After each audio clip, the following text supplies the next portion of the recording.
That a war once known as the Great War was renamed World War I says much about how the signature of war and its dark shadow of destruction defined the 20th century. This new century already has its wars. Penn was born in 1921 in the disillusionment that followed the Great War. Its founding ideas were an aspiration that an international literary fellowship could help society escape the grip of war. The link between literature and war is an old one, born in the act of witness, whose essence is to bring from battle a connection to it that overcomes, or at least nearly so, an experience that seemingly defies the power of words to capture it. Achieving fidelity to the terrible and harrowing reality of war and its details, testifying to the truths of bravery and sacrifice, as well as to the horror and destruction, all the while avoiding romanticizing, has been the distinctive challenge of war writing.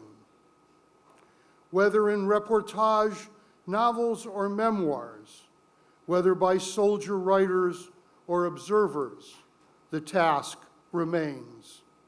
In an age of television and movies, with their strengths and their limitations, war writing holds a special capacity and authority to help bring us closer to those who fight and what they face, to the idiom and daily life of combat, and to what happens when soldiers come home. Today, we have a panel who can speak to all this with experience and insight. Deborah Amos covers Iraq for NPR and is the author of Eclipse of the Sunnis, Power, Exile, and Upheaval in the Middle East. Philip Gourevitch has just finished 5 years as the editor of the Paris Review and has written The Battle of Abu Ghraib, and we wish to inform you that tomorrow we will be killed with our families. Stories from Rwanda. Arnon Grunberg has written 4 novels and won distinguished prizes for them, as well as success. He has been several times to Iraq, and having just returned from there, his observations are very much of the moment. Sebastian Junger is the author of The Perfect Storm and of the recently published, or soon to be published, soon to be available book, War, as well as an award-winning documentary, Restrepo. His experience over many months as an embed journalist and filmmaker in Afghanistan is of great importance to his work and certainly to his place on this panel. Daniele Mastrogiacomo, Daniele Mastrogiacomo, writes for the Italian daily La Repubblica. He has worked from and in the places that signal danger and consequence: Kabul, Tehran, Palestine, Baghdad, Mogadishu, and Lebanon. Days of Fear, his first book about his harrowing kidnapping in Afghanistan, reminds us, as do the experience of others on this panel, the perils of war and how they reach those who cover them. Danielle will be helped by my colleague, Michael Moore, a first-rate translator and member of our board of directors. Our moderator today is Sarah Montague, who is a veteran public radio producer and director of documentary and spoken word programs, including public radio's international popular short story series, Selected Shorts. And thank you all for coming, and we're grateful to every one of the writers here for their presence today and bringing us closer to the defining events of our time.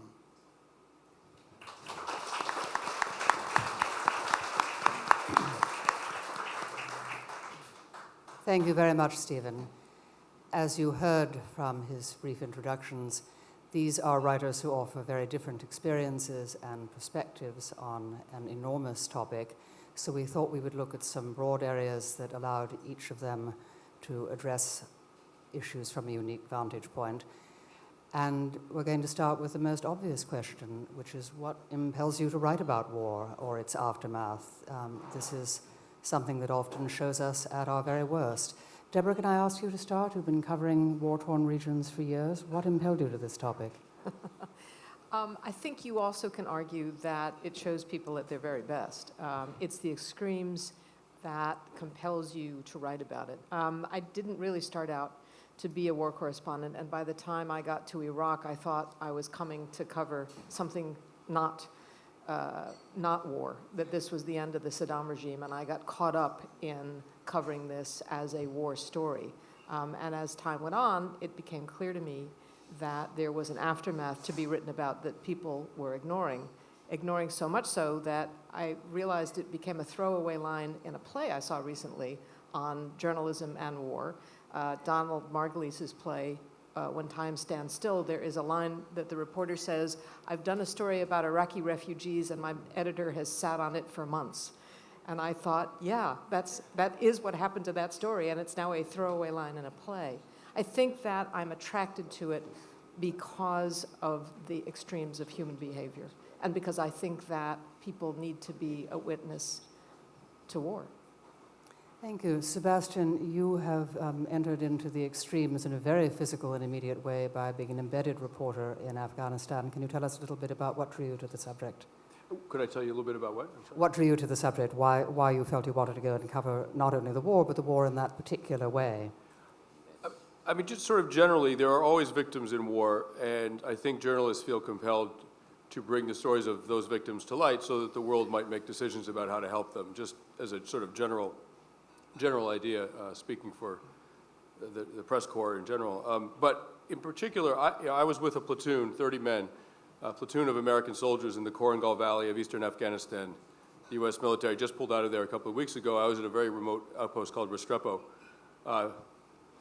It was attacked constantly. And the guys that I was with, the sense that I got was that they had joined the Army because they wanted to experience combat. And I think that was because they saw it as a kind of rite of passage, a kind of ultimate test of their manhood. It was all men up there. It was a combat unit. And I can't speak for all reporters, but I feel that a lot of, at least the male reporters that I know who have talked about this with me, there is an element of that. Like, how would I bear up under combat? It's thought of as the most intense test you can undergo. It's actually not. I think life offers up way worse tests. But for a 19-year-old, a 20-year-old, or a 30-year-old war reporter, I think it's seen in that way, and I think there's a lot to be learned in those places. I know I learned an awful lot in my year on and off with those guys. Thank you. Daniele, you chose to relive a really harrowing experience through a book. Can you tell us why? As well as what drew you to war journalism to begin with? Yes, I speak in Italian, it's better, so thanks to Michael Mori translate for me. Sì, è chiaro che il libro Days of Fear, che è tradotto da Michael Reynolds, è praticamente l'esperienza, il culmine, diciamo, di questa esperienza di 7 anni di corrispondenza di guerra. E questo è avvenuto in Afghanistan, che è la terra forse che ho seguito di più, dove sono stato di più. E però diciamo che nasce da un'esperienza specifica, cioè un'intervista concordata con un comandante talebano nella provincia dell'Helmand e che invece si è trasformato in una trappola per motivi che appunto spiego anche dentro, che in realtà è l'atteggiamento poi dei talebani che è così. E in questo libro racconto come viviamo per 15 giorni, quindi notte, con questo gruppo, ed è un'occasione per raccontare soprattutto chi sono queste persone e che ci troviamo davanti. The book Days of Fear, translated by Michael Reynolds, narrates a kind of culmination of a 7 years experience that I had as a war correspondent in Afghanistan, the country in the conflict that I had followed the most closely. And it stems from a specific experience, an interview that had been agreed to with a Taliban commander, which in the area of Lerma, which turned into a trap due to a specific attitude the Taliban were taking in that period. In the book, I talk about these 15 days and 15 nights that I spent with this, living with this group, and also in order to give some perspective on who they are. Thank you. Philip, for at least the second time in your career, you have chosen a subject that shows people at the most extreme forms of behavior, the sort of behavior that seems to tip us over into savagery. What draws you to these subjects, and in this particular case, what drew you to this one? Well, I guess broadly, I do feel that we have an attitude often of describing things as savagery or inhumanity in a way that we want to make them remote from ourselves. And I think what I try to understand in certain ways in my writing and to look at is how very human inhumanity is, and how very much part of all of us it is. Not that we are all criminals, but and I should say I feel somewhat honored but misplaced among my colleagues here. I'm not a combat reporter, never have been. I often say I'm more of an aftermath reporter. I'm interested in how people live with the memory and experience and the problems of when the adrenaline goes down and the shooting stops and the blood starts to dry and they've got to deal with the wreckage. And I'm also, in a sense, more of a crime reporter. I mean, writing about genocide or writing about the crimes at Abu Ghraib. That's very much it. And I guess the other sort of central element for me, and I think although I write very much about individuals caught up in these actions, and in the case of Abu Ghraib, I wanted to do the opposite of what most reporters had been doing, which was in order to pin blame up the chain of command, everybody kept looking up the chain of command. And it seemed quite clear to me that if you look down to the very bottom, to the lowest level grunts who had actually committed these acts, you would see most directly the culpability of their leaders. But to me, that's linked to my sort of probably the biggest drive for me in addressing these stories, which is to kind of compress a couple hundred years of history into a sentence or two. We in the 20th century, in the modern age, there has been a tendency, born of war photography and war reporting, to look at all horror and war as absurd, and the fighting is meaningless, and combat itself is its own fog, and to kind of lose sight in the way that we report on either focusing entirely on victims or on atrocity of the politics of it, and that leadership ultimately matters enormously, and that a great deal is at stake. So I'm actually interested in what's lost and what's won. Thank you. That is actually a perfect segue to my question to you, Arnon. Much of your writing, you are a novelist, so I'm interested in why you turned in this direction. And the writing you've done from various areas of the war have been a little bit about the absurd and about the politics of them. Talk a little bit about that. Yes, one of the reasons I wanted to go to, in the first place, Afghanistan was there's an author I admire very much, a Russian author. His name is Isaac Babel. And when he was young, he got an advice from Maxim Gorky to go out among the people. And what he did was he joined the Red Army, and he became a war correspondent for that army. And he wrote, in my opinion, one of the most beautiful short stories ever written about his time there. And I thought this advice to go among the people is still valid. And I didn't know anything about the army. When I was 18, there was still draft in the Netherlands, and I did anything to get out. So I asked the psychiatrist to write a letter on my behalf, and then I got a letter back from the Dutch government that even in case of war, they wouldn't count on my services. So when I went in 2006 to Afghanistan to be embedded with the Dutch army, it was my first trip. I really was blank. I was just curious to see what I could expect. And contrary to what Philip said, that of course we all know Catch-22 and we are used to certain absurdities, I was struck by how that the world there was even more absurd than I could think of. Also in small details, like when I went to Kabul, to the NATO headquarters, a Dutch general told me that, yeah, we have some problems. We have a Turkish general who is responsible for the security, but he barely speaks English. So whenever he gives a briefing on the security issues, nobody can understand him. And then I asked this general, so why can't you tell this Turkish general, well, maybe we need another general or an interpreter? He said, well, that's not polite. We can't offend our Turkish friends, so we just sit there and listen and nod.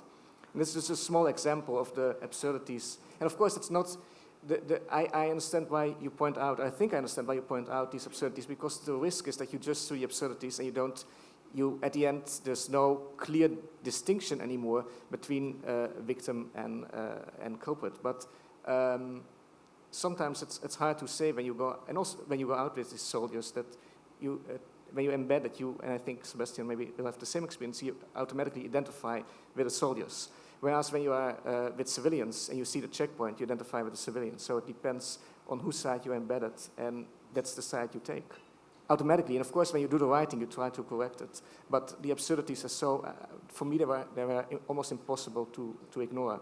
And also, of course, it makes often good writing. In this story, I was with Americans in a very dangerous place. My safety depended on them, and I also grew very fond of them. So the illusion of objectivity that you normally can maintain, I couldn't even maintain that illusion. But I realized that my subjectivity, my connection to those guys, that bond actually was interesting in its own way. Part of that quote that is in my book, but wasn't in the quote you just heard, I was nearly killed out there several times. I mean, very, very close, you know. One of those incidents, I was blown up by a roadside bomb. I was in a Humvee, and the bomb went off under the engine block instead of under us. I mean, it was 10 feet, it was half a second. I don't know if it would have killed us, but it certainly would have changed the course of all of our lives, everyone in that Humvee. So the chance of me being objective about that guy and his colleagues in the mountains who were shooting at me and at everyone I was with are zero, nil. The whole idea that you can be objective in war, that there were Western reporters who were objective about the Nazis in Germany in World War II, zero, I'm sorry. Japanese reporters reporting on Hiroshima, they're not going to be objective. It is impossible, and I think it's quite a dangerous illusion to think that it is possible. So that was the meaning in my sentence. Like, my friendship with the guys I was with was the least of my problems in terms of objectivity. The problems, the far greater problem was the fact that I kept almost getting killed out there, and I, on a kind of human level, I deeply resented it. Taking us, I think, pretty naturally to you, Daniele, you had the extraordinary task, or you put yourself to the extraordinary task of trying to understand, both at the time and after the fact, people who, in fact, quite literally said, we are going to kill you, and did indeed kill somebody right in front of you. And yet the book everywhere seems to strive to understand who they are and why. How do you define this distinction between honesty and objectivity?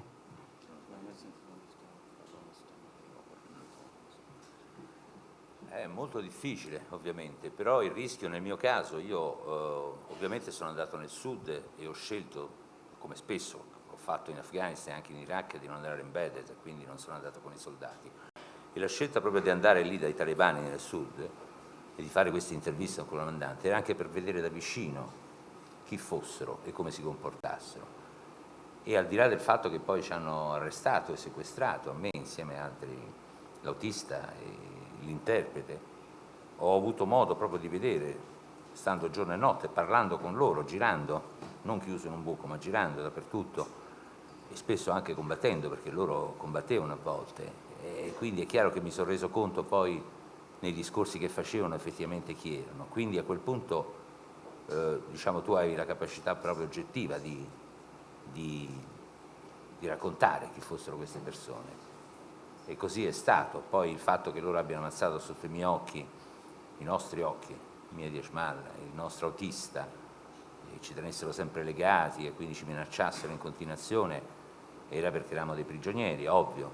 Però ci sono stati moltissimi momenti in cui con queste persone abbiamo parlato e abbiamo capito quanto sono distanti dal nostro mondo, quanto la pensano in maniera diversa e quindi quanto sia difficile poi riuscire in qualche modo a convivere. Sono due società completamente diverse e soprattutto che loro rappresentano il 5% degli afghani, non rappresentano certo la maggioranza, perché la maggioranza degli afghani invece vuole assolutamente andare avanti, non vuole tornare sotto i talebani. Quindi in questo caso tu hai tutti gli elementi per essere proprio obiettivo e quindi raccontare come stanno le cose in maniera completa. It's a tough question because the risk that I took in my case was to go to the South, represented also a choice that I had made both in Afghanistan and earlier in Iraq not to be embedded because I wanted to see a close-up who the Taliban were and to get some sense of what dictated their behavior. So I was arrested by them, stopped by them, kidnapped together with my driver and my interpreter, an Afghani journalist. And we were not kept in some cave. We traveled with them and were involved in combat to a certain extent. And this did give us the ability to understand objectively who they were. It was possible, before every day they were threatening to kill us, and right before my eyes and the eyes of the interpreter, they killed our driver. And we were their prisoners, so it was obvious that this element of fear was in there. But at the same time, we spent a lot of time speaking with them, seeing how they behaved every day, reducing any kind of a distance that we might have had between them. At the same time, as it made that distance very clear and showed how very different they were from us, how difficult it is for our two worlds to coexist. And it's important to remember that they represent only 5% of the Afghani people, and they are not by any means the majority. The majority of Afghanis do not want to return to Taliban rule. They want to move forward. But I would say that it was since we had such a full and close exposure to the Taliban, we had every element in order to, I had every element in order to talk about them objectively. Thank you. Philip, your experience is a little bit different because you were working with Errol and from transcripts, but I'm sure that must have meant that there were some attitudes there that must have been building up reading all of this. How did you find the balance in working with the material? Well, I guess I like Sebastian's description of honesty as the principle, maybe more than objectivity, but I often make the distinction between objectivity and neutrality. Mm-hmm. And I think neutrality in most of these stories is an absurd journalistic ideal. It's not desirable. By the way, I meant by absurd, meaningless, not absurd as in humorous earlier. So just to clarify that. And in this case, I mean the same, meaningless. I always think of the William Gaddis line, keep an open mind, your brains fall out. And you know, it's not desirable. Why would you want to take a story? Why would you want to be receiving stories from people who completely decide not to make any judgments? They're idiots, right? So what you want is somebody who's going to kind of try to help you understand this and to be your guide. In the Abu Ghraib book, I did something I'd never done before. Both of you actually are writing in part memoirs of an experience as well as journalistic accounts. And this, I was not there. Happily, I was not at Abu Ghraib during the period when these photographs were taken. And the question of what happened objectively as an investigative question was central to the entire undertaking. It wasn't just my question. It was the question that hovered over the whole story. Every single person was in some state of denial or deniability.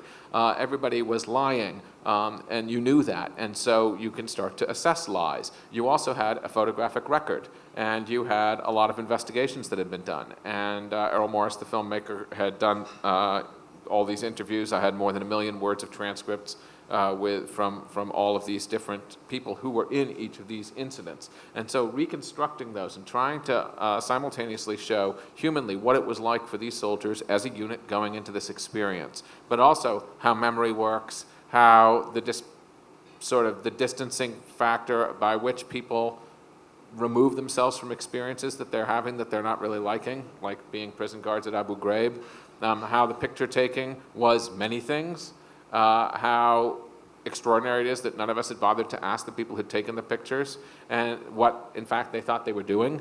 and really to try to depict what I thought was a much more complicated story than the story we'd been seeing, which was that very simply, these people, yes, they were agents of and instruments of a terrible injustice, but they also were victims of a terrible injustice. They were the only people. So this problem of trying to convey some of what I myself felt, which was, like everybody else, a kind of repulsion and recoil at the people who took the pictures when I first saw the pictures, and starting to move that towards a sympathy, and realizing how that mixed and crisscrossed and kept ricocheting back and forth.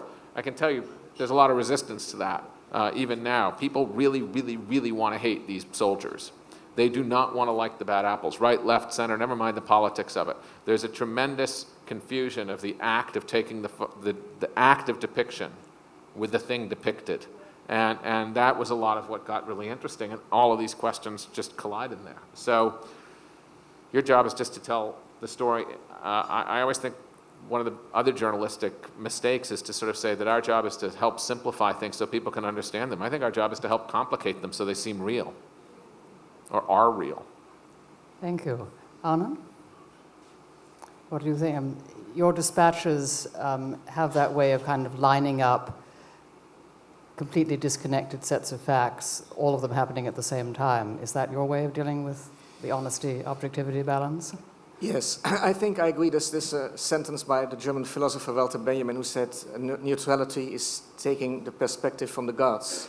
And I think it's probably impossible for a human being, especially for a journalist or non-fiction author, to take this perspective, but I also think it's not very desirable. And indeed, you can, I think the least you can do if you cannot be, as is pointed out, completely objective, you can try to do justice to the people who gave their time to you, who protected you often, who were willing to speak to you, or when you're not embedded in war zones, often in the Middle East, they invite you to their homes. So I think that's the least you can do. And that's what I try to do, because at the end, both novelists and non-fiction authors, I think they strive to come as close to something that's called truth, or at least, yeah, that's a big word, but I think we can, somebody has to say it, so yes. I was hoping truth would come up here. Deborah, you have the traditional public radio quandary. I think you set out with a mission to tell what you felt was an untold story, and yet all of public radio culture is about objectivity, or what it hopes is objectivity. How did you find going in to draw out all those personal stories affected the way you shaped the narrative? Well, I want to talk about this idea of objectivity, which Please. became an idea or a concept used to beat journalists and undermine their credibility, especially in Iraq, when we were confronted with an administration who accused us of not telling the good news. I'm so glad that that's disappeared out of the narrative, because I never understood that now we had an obligation to tell the good news as opposed to the bad news. I thought our job was to tell the news. And I think at that moment, that was an attack on us, and the word objectivity became problematic. I did the reverse of what Sebastian did. I embedded with civilians, which is what you actually had to do as a reporter in Iraq.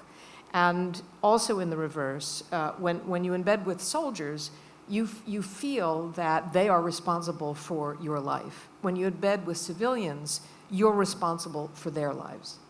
And one of your major jobs as a reporter there, one of your major skills, is your ability to blend.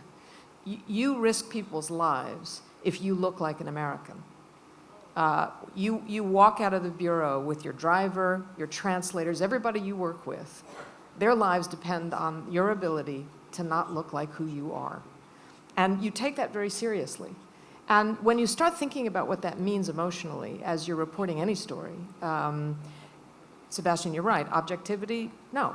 Because it's the one thing that doesn't show up in your reporting, but it is the one thing that is the most true about your reporting, that you actually are living an experience that they are living.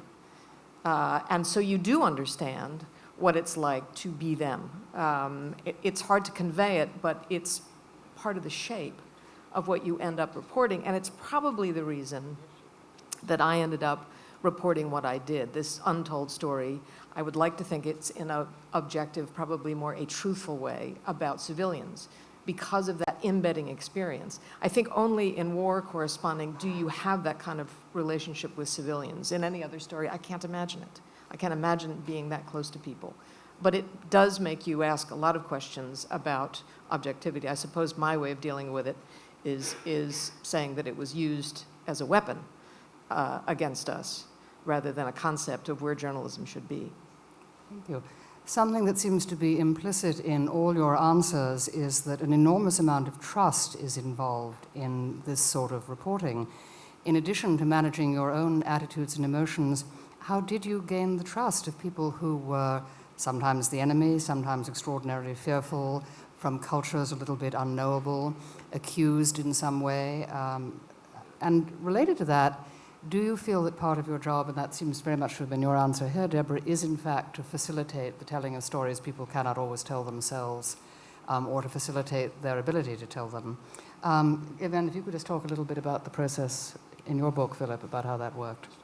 Well, I've had very different experiences with that. When I work in all of my reporting, and particularly, let's say, in Rwanda, where I went to Rwanda thinking, well, you know, why would everybody want to talk to me about the genocide right after the genocide? This was all 1995, a year later. And I realized people wanted to talk.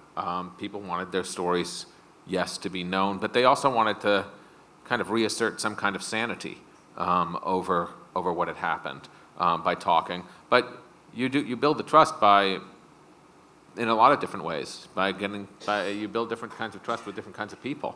And one of the things that I found is very important is you go back and you go back and you go back and you go back and you go back to people. Because by the third or fourth time that you show up, they just don't think of you as somebody who's coming by to sort of skim their story off them. It made a tremendous difference. In those days, there were almost no phones in Rwanda, and now that's changed a lot. But even so, I just go back, I'll say thanks, and then I'll just show up again. And it's like, oh, that guy's here. And they just start to think you're familiar. And also, I tend not to supply any emotion when it's really intensely emotional. You know, I think that's very different from certain kinds of TV where they want to like kind of bring out the emotion.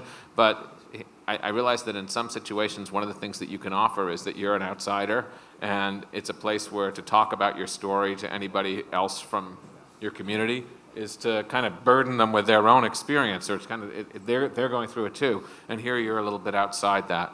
With Abu Ghraib, I worked very differently. Errol Morris had made the contacts and started these interviews, but I found that the reasons that people spoke were very similar. People generally want to be heard, especially when they're accused and widely depicted in a way that they don't recognize themselves. And so the people who had taken and appeared in and been involved in the photographs and the abuse at Abu Ghraib did not recognize themselves in most of the stories that were told about them, and certainly did not recognize themselves as the instigators and villains that they were made out to be. Now, people are very, very different from one another too, and there was this, if nothing else, one of the other urges is to individuate. People who have been always treated as a group, those soldiers, the MPs, the bad apples, are quite, without ever saying it that way, they just start telling their story, and they start to become very, very different than their best buddy who's standing right next to them in many of these scenes. And so I found that, in fact, people are very forthcoming if you appear to them to be interested in what they have to say. Thank you. Arnon, you have helped establish a writing program for soldiers to allow them to tell their own stories. Can you talk a little bit about that? Yes, after my second trip to Afghanistan, a Dutch newspaper asked me to, they had set up something like what in the US is called Operation Homecoming. So they wanted to encourage soldiers coming back from Afghanistan to write about experiences. And they needed an author to help them, basically to help them overcome their fear of writing, because many said, oh, you know, all the cliches, writing is for sissies and we can't do this. So they asked me, and I said, yes, I like that idea. And they set up a workshop at a base in the Netherlands. And basically, I thought, because at the beginning, the newspaper and also the Ministry of Defense had told me that there was huge enthusiasm, and expected, well, maybe not 500, but 100 soldiers. There were about 12 showed up for the workshop. And, well, that doesn't matter. I mean, if you're a professional, you do it also for 12. So I worked with them. It was interesting. There was nobody from the Air Force, nobody from Special Forces. There's also an Air Force in the Netherlands. No Special Forces. And the most difficult people to work with were the higher officers, who had said, oh, these are all the emails I sent to my family, that's good enough. And then I tried to help them to turn these emails into a story, or to say maybe this line is a bit redundant. And they looked at me and said, you are going to tell me how to write? Well, no, I just I try to help you. So my work at the end turned out to be very limited. I mean, I encourage, some of the officers I sent, really they liked the editing I did, but most of them, it was more a matter of telling them that it's not that difficult to go from an oral story, from a story you tell to somebody, to write it down. Because there was this big fear of writing it down. They could tell, so what I did with them was at a workshop, I sat down with them in groups of 4 or 5, and I asked everybody to tell the story to the group. And then I asked another person to repeat the story of the neighbor. And then I said, now, try just what you told here to write it down. It doesn't have to be more difficult than that. And that's basically my work was limited to that. But the book came out last fall. And some of the soldiers now, at least one of them is thinking to leave the army to become a full-time novelist.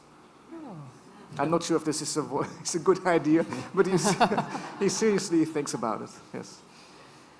Deborah, in your book, you sought out an enormous number of people who had been exiled, damaged, shot at, in various ways, hounded and harrowed. How did you get near them to get them to talk to you? Time is the answer. The hardest part for me was trying to get women who had turned to prostitution to talk to me. I saw the story as a journalist when I was covering refugees in, radio-size stories, and I knew that it was going to take a lot longer to get into that community. And it took me about a year to be able to have people trust me enough to take me to a nightclub, to actually pass me off as an Iraqi prostitute. And it took not just trust, but this idea of being non-judgmental, to be neutral, to be able to sit and listen. And after a while, I felt that the reason that these women actually wanted to tell their stories to me, because it became clear pretty soon that I was a journalist, that I was not an Iraqi prostitute. I don't speak Arabic. That I think they felt that they had been erased. And the fact that somebody was interested enough, because there were all kinds of mental gymnastics that you had to go through to rationalize to yourself why you would do this. These were college-educated, middle-class women. One of them actually had been a journalist. And they were engaging in prostitution because they had to support their families. And there was no other way for many of them to earn any kind of a living. And so as long as I didn't pass any kind of judgment on them, they actually liked the fact that somebody was listening to them and taking their stories down, and they were willing to take me into that circle. But it took time to do it, and it's not something that you can do as a daily journalist. And was there any kind of element of self-consciousness? In the earlier part of the book, you talk a lot about theater communities recreating for their own exiled communities a whole spirit of theater and performance, partly almost, it seemed, as therapy and as a way of reconstructing their communities. Did they feel that when you came in, the equation changed? No, I don't think so at all. I mean, there was a dual purpose to what they were doing. In Damascus, they were recreating what they had in Baghdad, but they were very aware that they were speaking to Iraqis inside the country. Iraq is now a virtual country. There are now more than 1 million people sitting outside the borders, but they're in touch on cell phones and in chat rooms, and they're watching Iraqi satellite television, and they're making comedy series for other Iraqis in exile that are wickedly funny, horribly abusive to the government, and a great laugh to both the exiles and the internal people who are watching them. So for me to be able to document that was the easy part. The hard part were the truly damaged people who'd seen beheadings, who it wasn't so much about trust, they didn't trust human beings, much less journalists, because they'd seen the darkest side of what people can do. I'm sure, Philip, you met people like that had seen human beings at their absolute most beastly, and it's very hard for them to trust anybody anymore. But the artist community, they were just happy to talk to somebody who wanted to document what they were doing. Thank you. For 2 weeks you traveled with people who seemed sometimes to be human beings at their most beastly and sometimes not. And I'm struck that in the book over and over again, you go out of your way, sometimes it seems almost at risk to yourself, to try and get inside their heads, to get them to talk to you, not to placate them, but to really attempt to get them to explain themselves. How did you feel that worked, and what seemed to be most effective?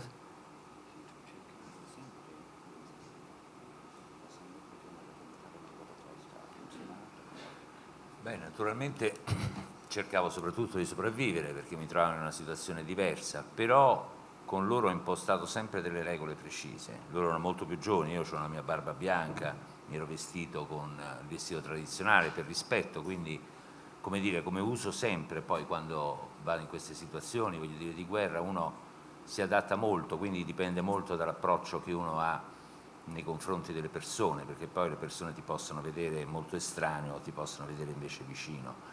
E in quel caso lì è chiaro che, al di là del fatto che loro mi consideravano un infedele, quindi un takfir, appunto, una persona non della loro religione, quindi una persona o da eliminare o comunque da cui diffidare, però ho stabilito con loro un rapporto di regole, giocando, facendo leva sull'ospitalità, sulla tradizione, sul fatto che comunque io insieme a altri 2 giornalisti eravamo andati nel sud a registrare le loro posizioni, a vedere come vivevano, cosa dicevano. Loro si lamentavano sempre, dicevano: i giornalisti non vengono mai qui perché sono vittime della propaganda occidentale, però in realtà una volta che noi siamo andati lì, se loro ci facevano prigionieri, invece noi eravamo pronti a registrare le loro posizioni. Erano molto diffidenti, però nello stesso tempo molto curiosi, quindi volevano continuamente sapere com'era il nostro mondo, i rapporti sulla religione, sulla giustizia, sui rapporti di sesso. Lì non ci sono donne ovviamente, e secondo me soltanto mantenendo un orgoglio, capito, deciso, e quindi mantenendo ferma le nostre posizioni, sono riuscito a imporre paradossalmente quasi un rapporto di fiducia, anche se loro diffidavano molto di noi, perché comunque ci temevano come persone che potevamo contagiarli.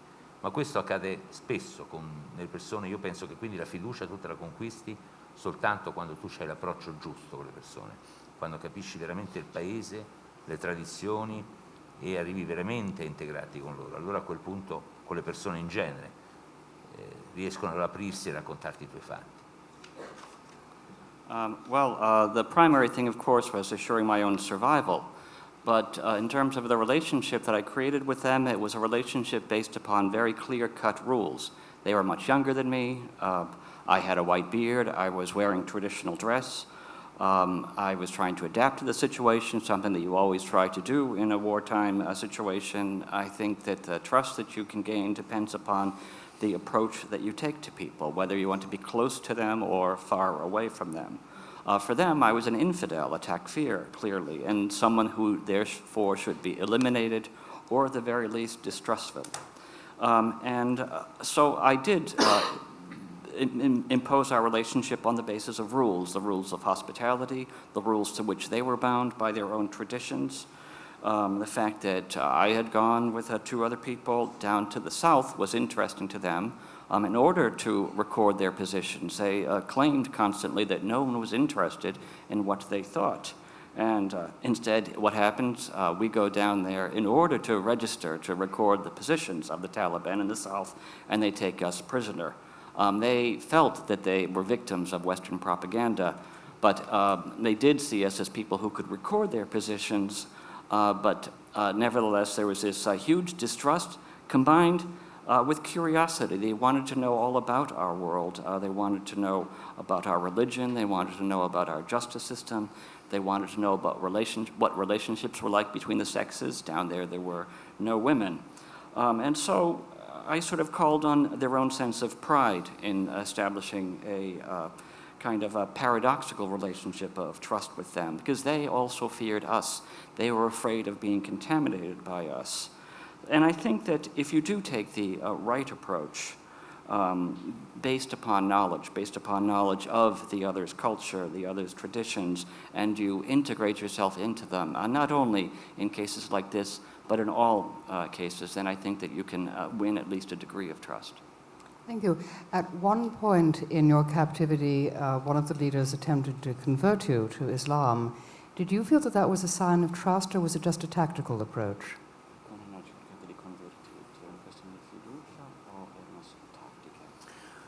No, era una tattica perché chiaramente per loro comunque ottenere la conversione di una persona, chiaramente per loro è un successo enorme, sembrerà per noi strano, però è quasi un successo come farsi esplodere oppure riuscire a uccidere un nemico, perché conquistano in qualche modo un altro. Però secondo me era ovviamente una tattica.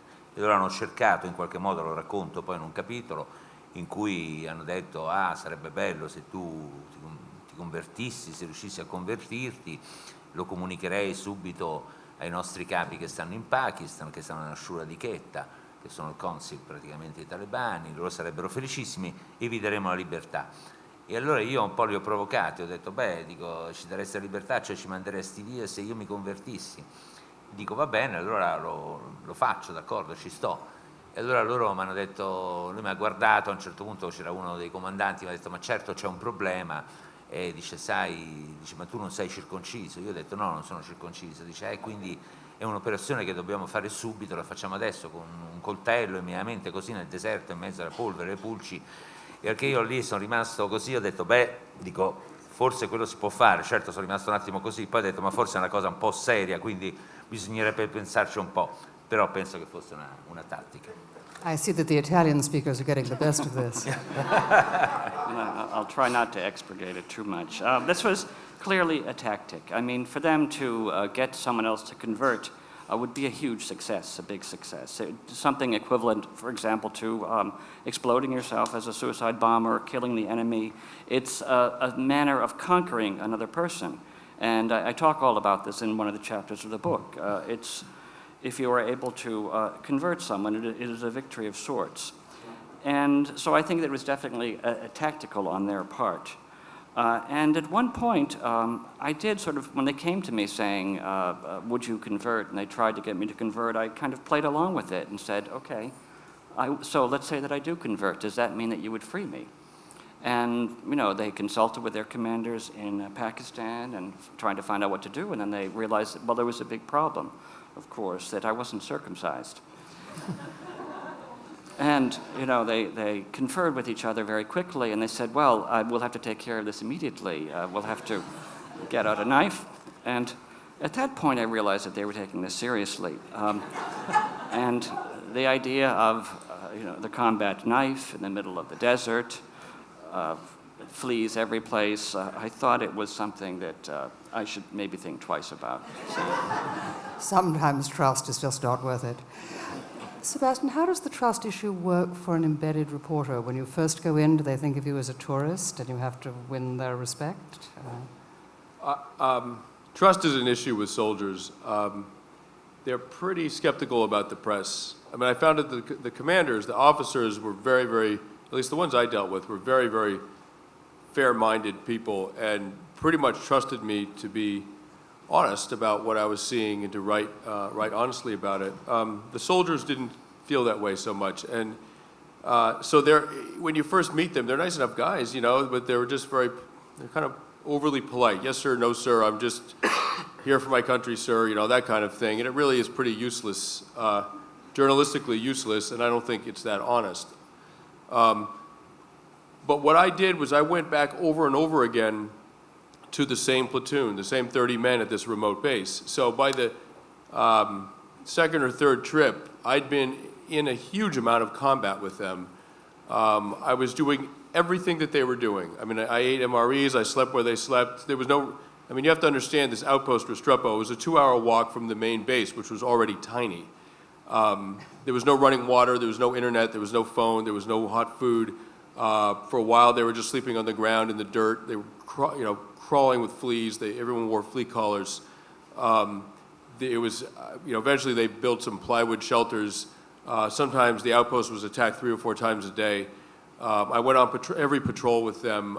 I didn't obviously carry a weapon, and I didn't pull guard duty, and that was it. In every other respect, I kind of lived like them, and I was out there for a month at a time, and by the third trip, I mean, people are people, you know, you can't help but get close to someone if you spend that much time with them and share hardships with them, and so by the third trip, they were completely open and honest with me, and you know, I was running a video camera most of the time, because I was also making a documentary, and they became so sort of open that, I mean, they would say things to the camera that I think they probably wouldn't have said to me at the very beginning of my project, you know, just in conversation with me not even having a notebook. It was the amount of trust that I gained with them was absolutely extraordinary, and you know, personally, I found it to be a great honor that they felt that way about me.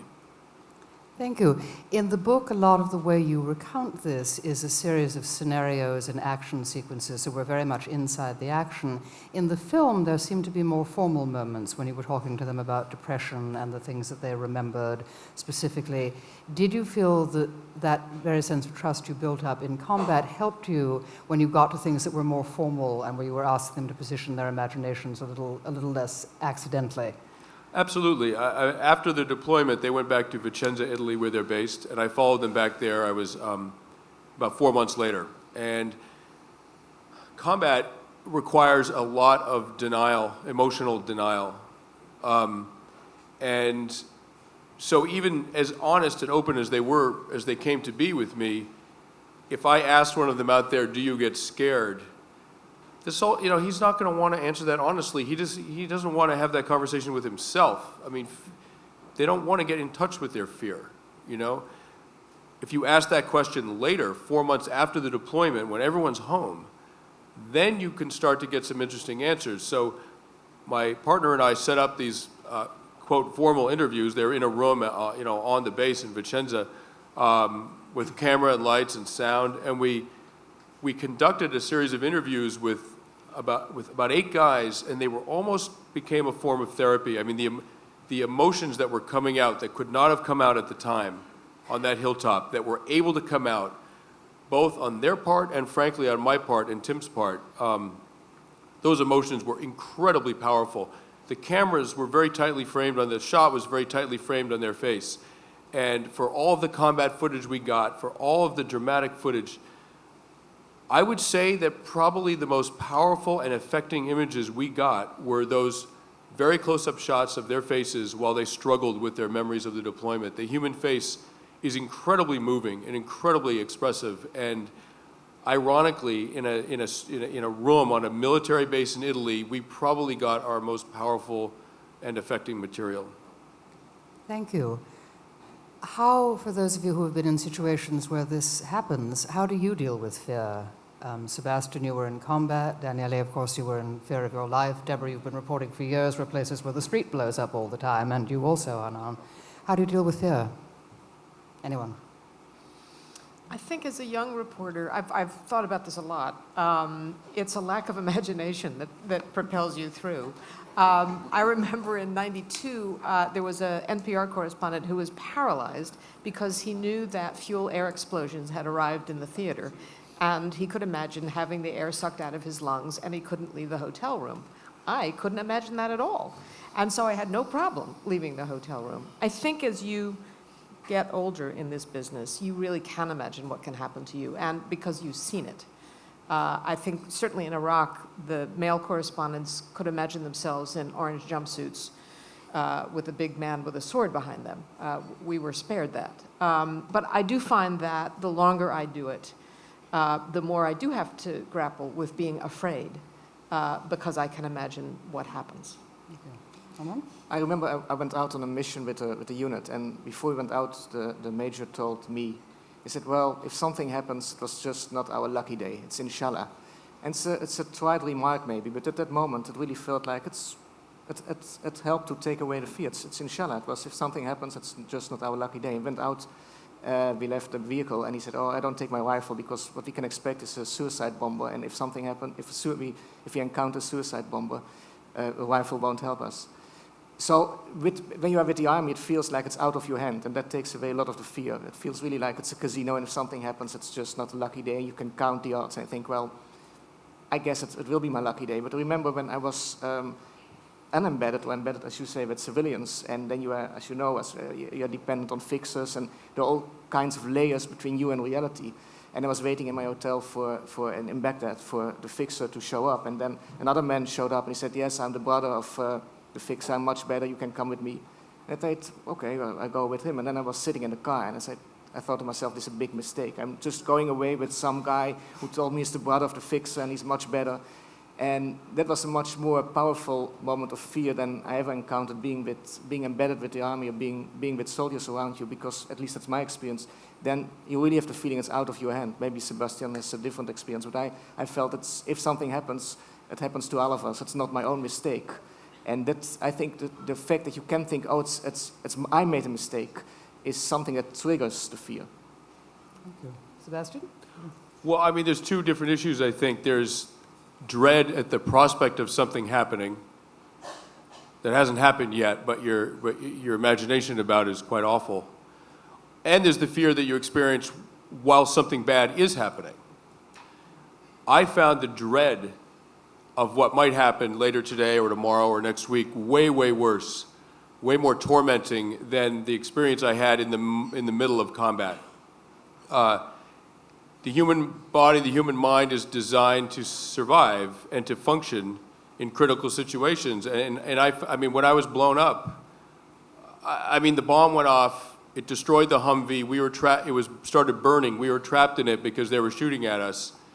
And I don't think my pulse got above 60. I mean, I was completely dead calm, so much so that I thought I'd been wounded.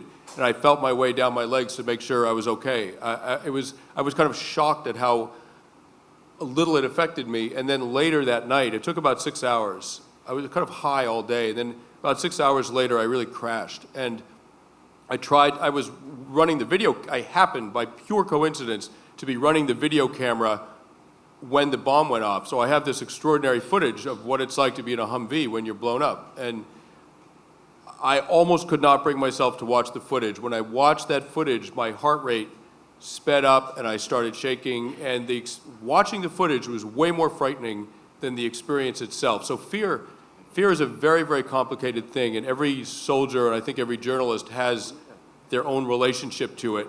And it's a very intimate and complicated relationship. Thank you. Daniele, even in your circumstances, there seem to be lots of ebbs and flows in the fear cycle. Beh, io ho dedicato il titolo del libro, quindi chiaramente la paura ci ho avuto un rapporto particolare. Io non solo in quel caso, ma sempre ho sempre avuto paura. Bisogna, secondo me, cercare di razionalizzarla e quindi di controllarla in qualche modo.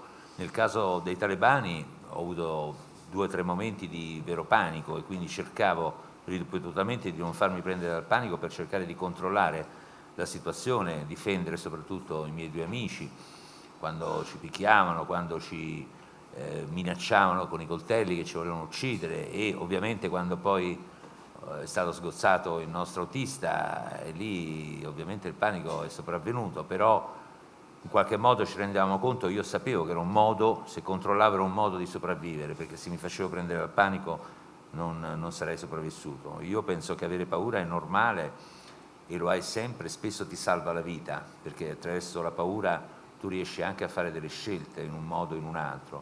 Però mi ricordo che tante volte, quando mi è capitato sia in Libano durante la guerra, quando bombardavano a pochi metri da te, delle bombe enormi, e scuotevano i palazzi, e quindi tu potevi trovarti in quel posto, quindi veramente sembrava come una specie di lotteria, per cui non sapevi bene se potevi morire o meno. E quindi, però, se tu ti fai completamente bloccare dalla paura, allora è meglio che rinunci, non fai questo tipo di lavoro.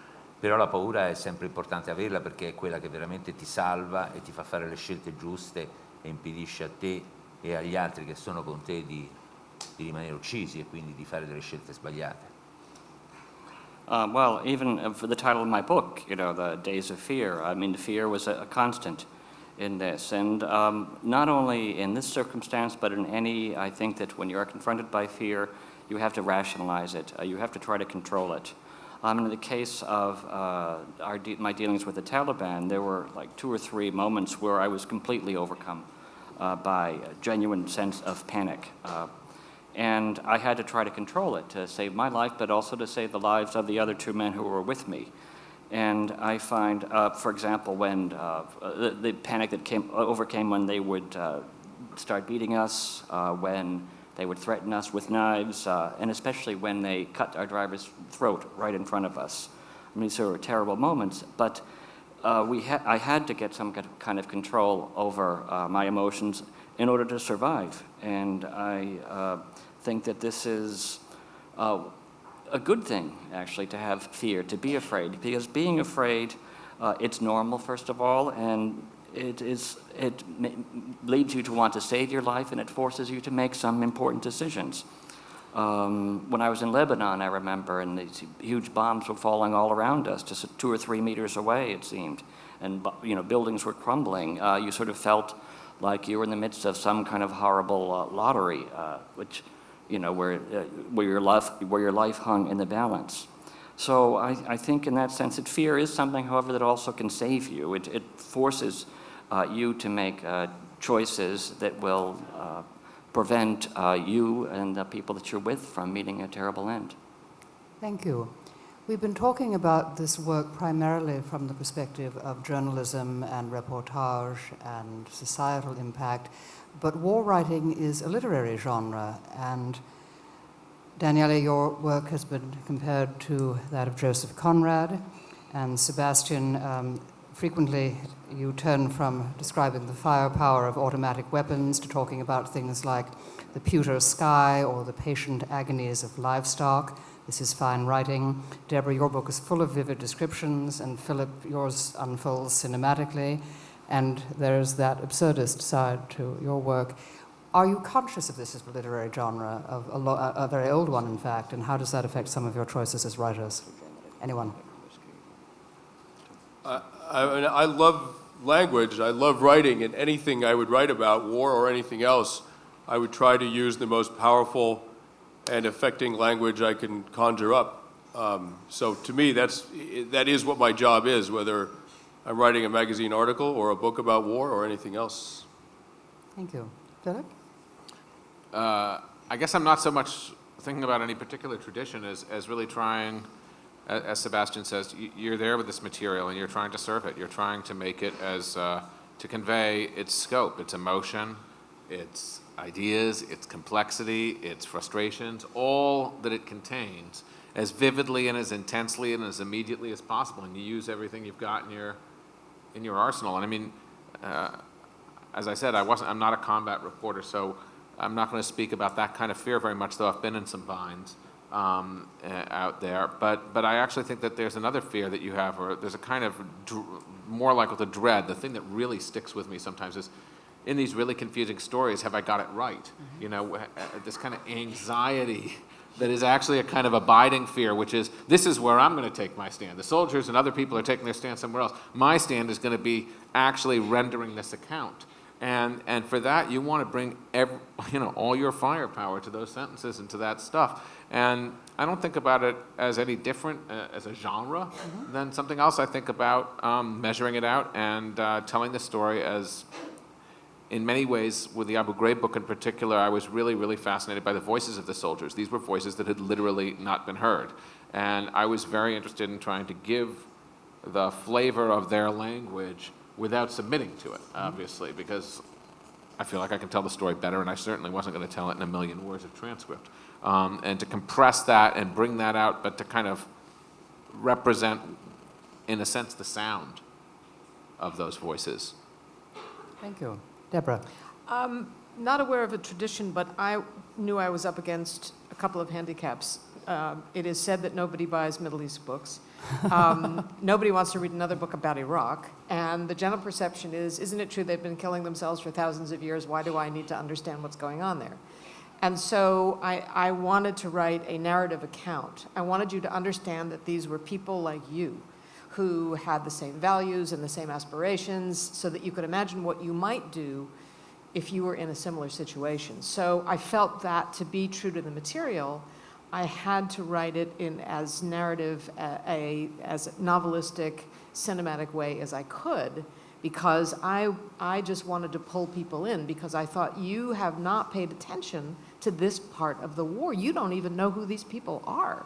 So it was my way to introduce you to them and put them in their best possible light. Thank you. Arnon.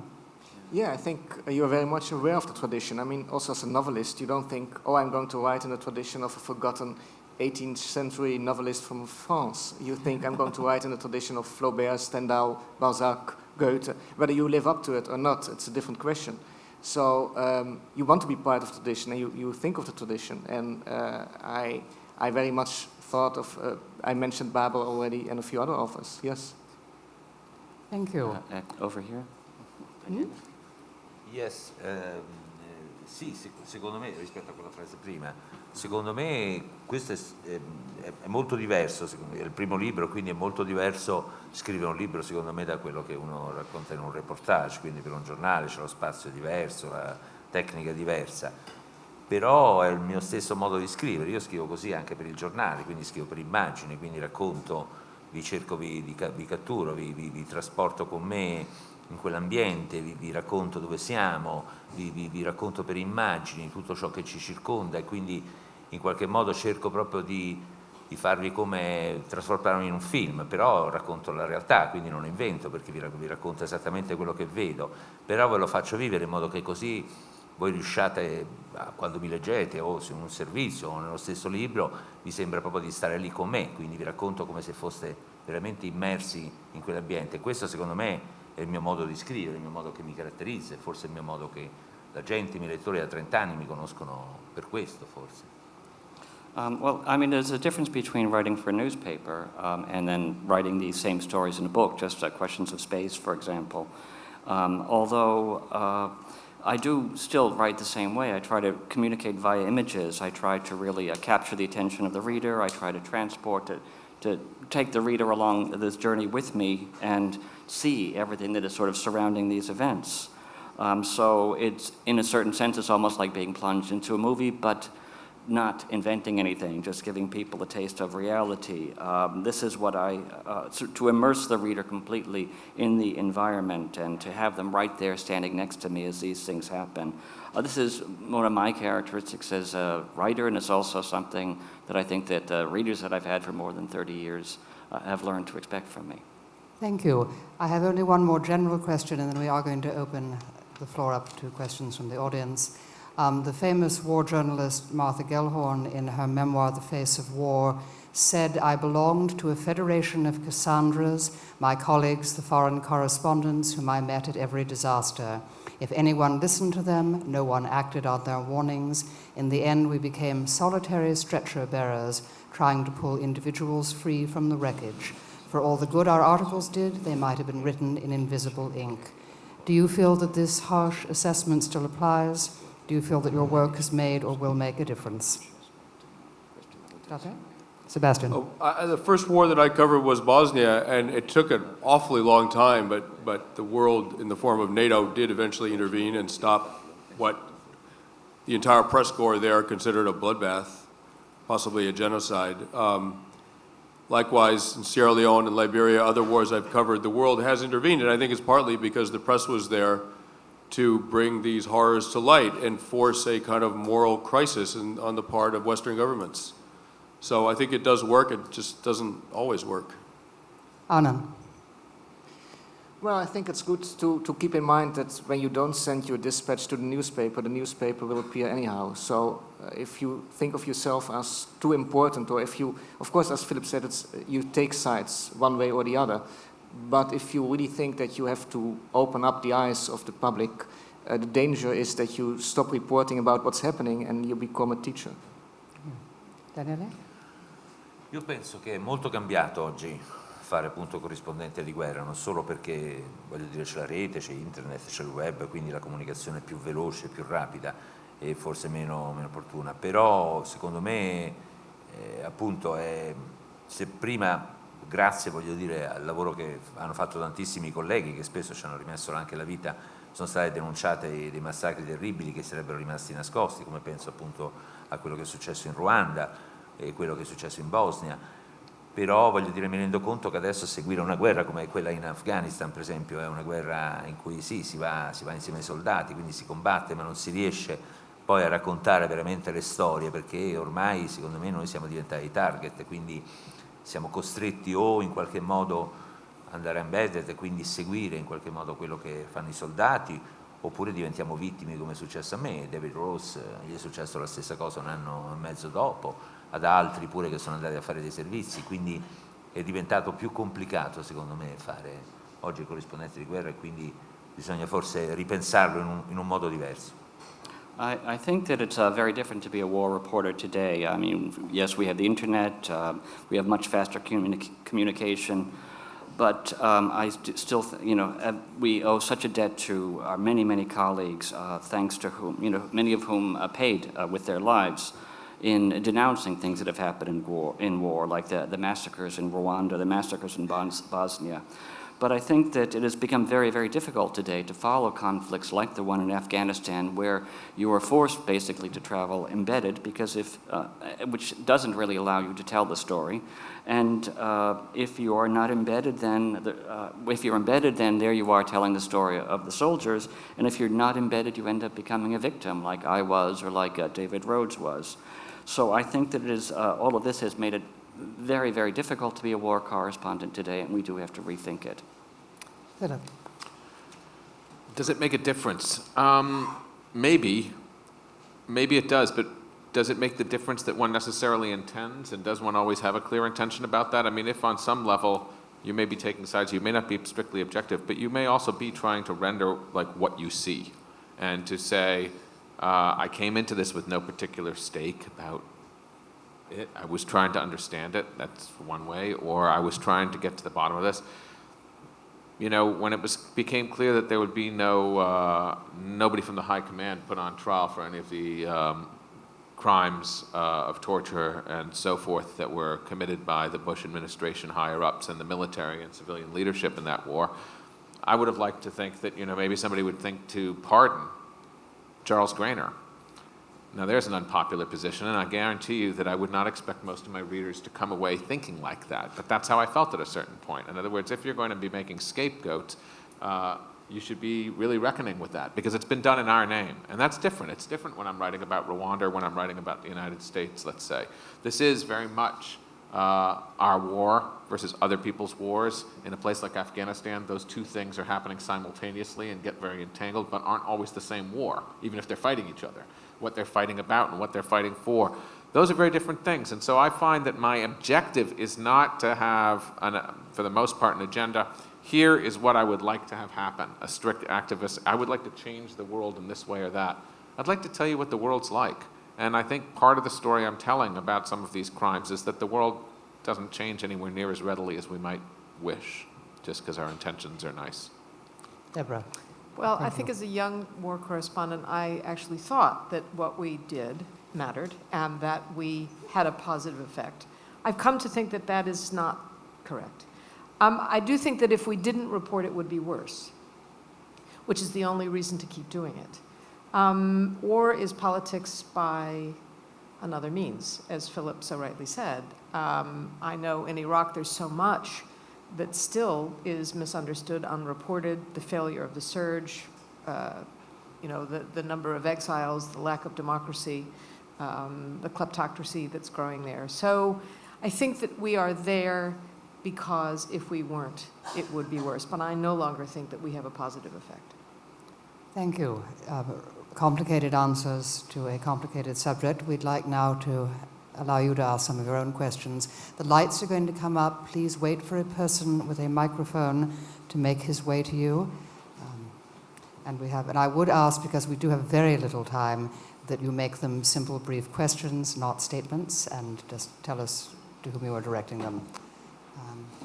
Lady at the back, standing up, and just wait for somebody to get to you. Can the microphone bearers see everybody? Thank you. Thank you all. Just a quick question.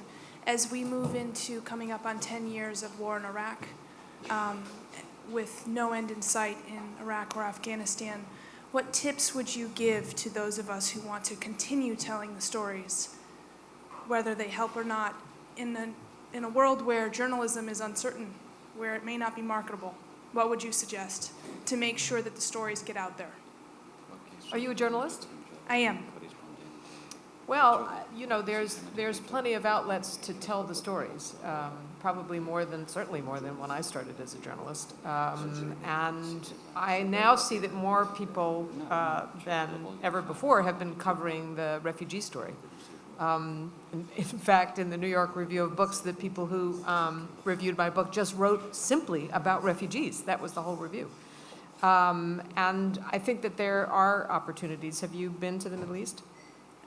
No, I have not. No. You could. Yeah, yeah. I guess another follow-up to that would be, do you think there's room for more war documentaries? Do you think that there's a craving for it among society, or have we run out of steam for that? I would say there's room and there's no craving. I mean, you got to create a craving with your work. Or hope that you create a craving, or hope that a craving develops in spite of its obvious absence. But I mean, I think you go about the work not because you're trying to fill some craving in society, but because you feel that it's essential to tell these stories, and because, in fact, I totally agree with Deborah. You know, if we sort of think that journalism's in trouble, it might also be because there's so much of it, as well as because there's so little of it that's identifiably the mainstream, and, by the way, well paid and well enough paid to subsidize these kinds of difficult and dangerous trips that take time and backup support. But there certainly is no shortage of ways to tell stories and places to find to tell them if you do it originally and you are enterprising and you're hearing and seeing things that people need to know. There was a hand here, lady in the front. I think you probably remember in The Hurt Locker, I don't know if you've seen it, the scene where the bomb expert comes back to his family and he's in the grocery store trying to find a cereal, and he just, you know, he can't relate to this whole vibe at all. What's it like to be embedded or be covering a war story and then come back and be with your families and go to the grocery store? Can you do that? Can you get back to normal life? I think you're the obvious. Everyone's looking at me.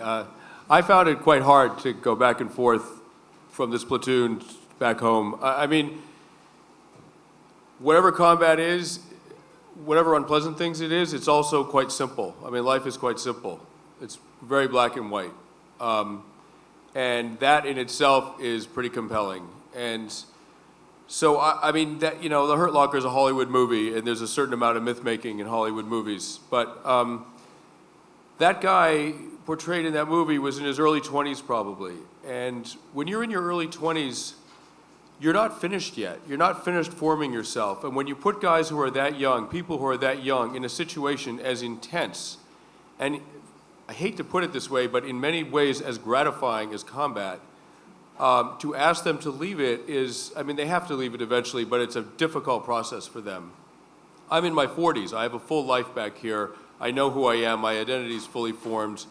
Even for me, it was hard to go back and forth. I can't imagine what it's like for a 19-year-old. And I think one of the things that does need to happen, regardless of your political views about the wars, these are American citizens who volunteered for the military and are fighting these wars. They volunteered, they didn't have to, and they chose to, and they are coming back home.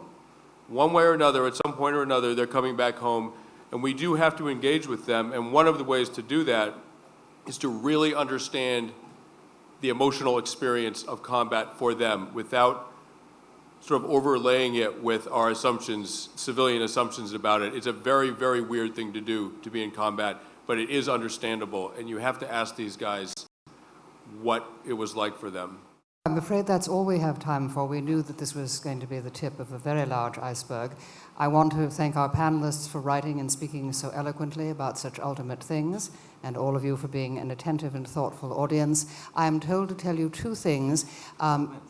Books will be available for purchase outside, but signings will be available for 10 minutes only in here at the edge of the stage. And for those of you who are leaving the theater from the back, the tables for book purchase is this way. Thank you very much.